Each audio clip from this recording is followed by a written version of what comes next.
오늘의 오프닝 질문은 이거야. 여보한테 하나님을 믿는다는 말은 어떤 의미야? 나한테 하나님을 믿는다는 의미는 나를 만들어 간다는 그런 이미지가 있어요.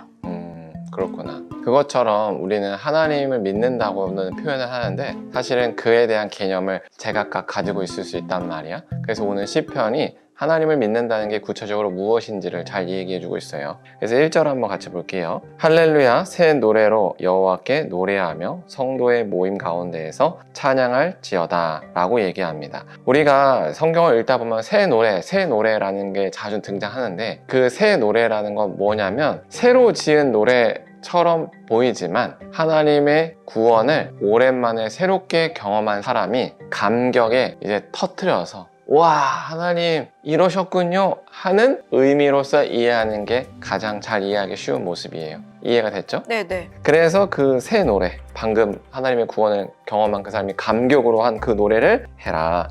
성도들의 모임 가운데 그걸 찬양해라 이거예요. 그래서 2절에서 이스라엘은 자기를 지으신 이로 말미암아 즐거워하며 시온의 주민은 그들의 왕으로 말미암아 즐거워할지어다. 춤추며 그의 이름을 찬양하며 소고와 수금으로 그를 찬양할지어다. 여기서 이스라엘과 시온의 주민은 같은 사람이죠. 이걸 말함으로써 뭘 얘기하냐면 하나님을 믿는 사람들은 하나님을 찬양해라, 춤추고 악기를 통해서 찬양해라 라는 한마디로 그 분위기를 얘기해 주는 거예요. 2, 3절은. 그렇다면 왜 찬양해야 되지? 라는 거예요. 4절 여호와께서는 자기 백성을 기뻐하시며 겸손한 자를 구원으로 아름답게 하심이로다. 여기서 우리가 주목해야 될 말은 겸손한 자라는 말이에요. 겸손한 자는 하나님을 의지하는 사람이에요. 성경에서 말하는 겸손과 교만은 딱 그게 기준이에요. 하나님을 의지하면 겸손, 하나님을 의지하지 않으면 교만 이거예요. 그래서 하나님을 의지하는 자는 겸손한 건데 그 겸손한 자를 하나님은 아름답게 한대요. 그게 말이 무슨 말이냐면 왜 하나님을 의지했을까? 인생이 지금 좌절의 구렁이로 들어가는 거야. 그래서 인생이 완전 파탄 맞았어. 누가 봐도 이 사람은 이제 부끄러움을 당해야 되고 어려움을 겪어야 되는 거야. 근데 그 사람은 하나님을 의지했어. 그러면 하나님이 그 사람을 아름답게 구원하신다라는 거지. 이해가 되죠? 그래서 5절에서 성도들은 영광 중에 즐거워하며 하나님께서 이렇게 하나님을 의지하는 사람을 영광 중에 둔다라는 거야. 그래서 그 사람은 구원받았기에 감사히 즐거워할 수 있는 거야. 그리고 그들의 침상에서 기쁨으로 노래할지어다 라고 얘기해요. 갑자기 침상이 왜 나오지? 라는 생각이 드는데 이 침상은 어떤 공간이냐면 매우 개인적인 공간이에요. 사람들 앞에 자기의 외적인 가면과 허례허식을 차릴 필요가 없는 공간이지. 근데 그곳에서 즐거워한다는 건 뭐야? 진심이라는 거지. 정말로 하나님께서 자신을 구원해 주셨기 때문에 너무 기뻐서 혼자 있는 공간에서조차 하나님을 찬양한다는 거지. 이해가 되죠? 그래서 6절에서 그들의 입에는 하나님에 대한 찬양이 있고 그들의 손에는 두 날 가진 칼이 있도다. 아니 여기서는 또 왜 갑자기 칼 얘기가 나오지? 라는 생각이 들 수 있는데 여기서 칼은 뭐냐면 바로 실제적인 구원을 의미해. 지금 시인이 어떤 상황에 놓여 있냐면 시인을 공격하는 존재로부터 억울함을 느끼고 있는 거야.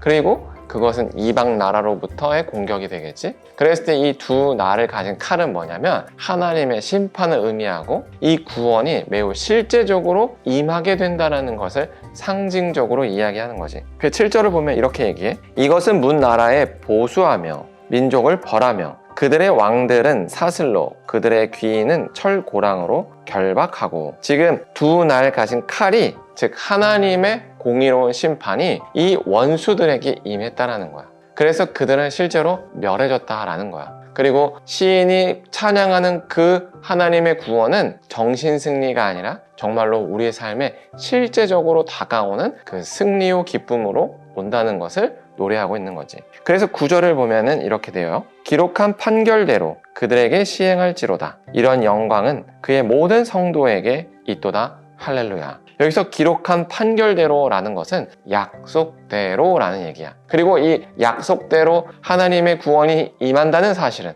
모든 성도에게 있대. 그래서 오늘 이 시편이 우리에게 얘기해 주는 것은 하나님의 구원을 믿고 신뢰하는 자에게는 약속대로 하나님의 구원이 실제로 임해서 자기 혼자만 있을 그 공간에서조차 너무 기뻐서 찬양하게 된다라는 그 얘기인 거야. 어떻게 생각해요? 너무 좋아요. 뭐가 좋아요? 나도 구원받고 좋은 일이 있을 거라는 거가 즐거워요. 맞아요. 그것처럼 오늘 이 시편이 하나님을 믿는다는 게 뭔지를 보여주는 거지. 하나님을 믿는 사람은 오늘 이 시편의 노래를 듣고 정말 자기 마음에 새길 거야. 그리고 맞아. 나도 지금 상황이 어렵지만 좌절하지 말자. 하나님께 문제를 맡기고 나아가자. 그럼 오늘 시편에서 모든 성도에게 이런 기쁨과 구원이 있다고 했으니까 나에게도 있을 거야 라고 믿고 나아가겠지. 하지만 믿지 않는 사람은 어떨까? 좌절하겠죠. 좌절하지. 그래서 하나님을 믿는다는 건 사실은 하나님의 약속을 신뢰한다는 거고, 하나님의 구원의 약속을 정말로 나에게 있을 것이다 라고 내가 붙드는 게 믿는 거다라는 거예요. 어떤 것 같아? 그래도 감사하게 하나님의 뜻을 믿는 것 같아서 감사하고, 이 말씀을 들으면서 와, 나도 구원받을 수 있어. 나도 하나님이 두 칼로 나의 원수들을 무찔러 줄 거야 라는 그런 기쁨이 있었던 것 같아요.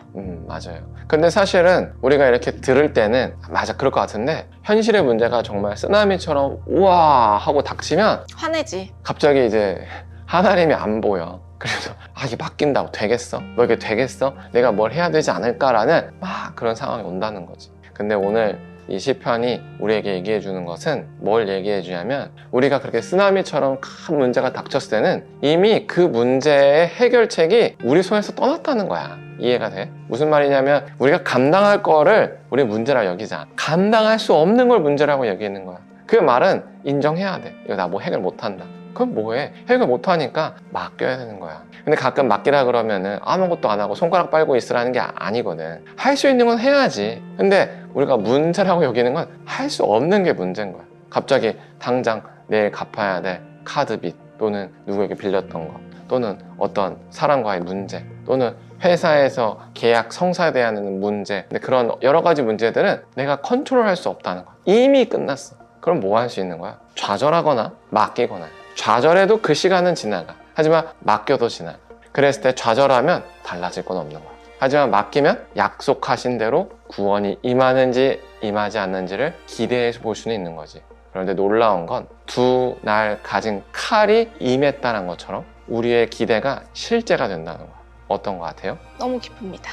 그렇죠. 네. 그래서 우리가 이 사실을 기억해서 오늘 하루도 정말로 하나님의 구원을 바라보고 믿으면서 기쁨으로 새 노래로 찬양하는 그런 우리가 되었으면 좋겠습니다. 여기까지 하고요. 기도로 마치겠습니다. 사랑의 하나님, 우리가 시편 149편을 통해서 정말로 인생을 살아갈 때 하나님을 믿는 자는 하나님께서 우리를 구원해 주신다라고 나누었습니다. 하나님, 우리가 이제 어떠한 문제가 있더라도 하나님께 그 문제를 맡기고 하나님께서 구원해 주신다는 그 사실을 붙들며 나아갈 수 있게 하여 주시옵소서. 그래서 좌절하기보다는 하나님의 구원을 기대하며 매일매일의 삶을 살아갈 수 있게 하여 주시옵소서. 예수님의 이름으로 기도합니다. 아멘.